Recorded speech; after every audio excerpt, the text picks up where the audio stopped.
all of their monetary tariffs and their non-monetary tariff trade barriers as well. We've heard from South Korea. We've heard from Japan. The president has spoken to Vietnam. We have Italy coming to the White House next week.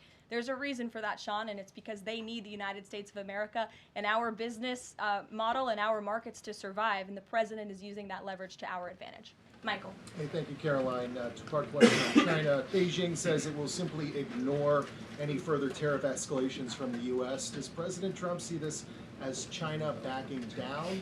And as a follow-up to that, what do you say to people like Shark Tank's Kevin O'Leary who say, you guys simply haven't tariffed China enough?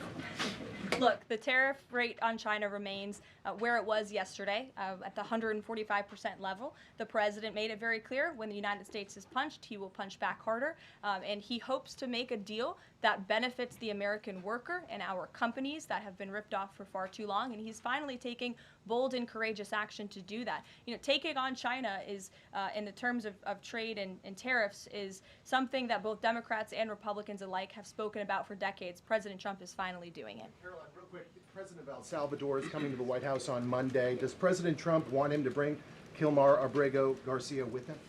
The Supreme Court made their ruling last night very clear that it's the administration's responsibility to facilitate the return, not to effectuate the return. I believe the Department of Justice just filed another brief in the lower court. I would defer you to that for any updates. But as you mentioned, President Bukele will be here at the White House on Monday to talk about the cooperation that is at an all-time high. And we very much appreciate President Bukele and El Salvador's cooperation and the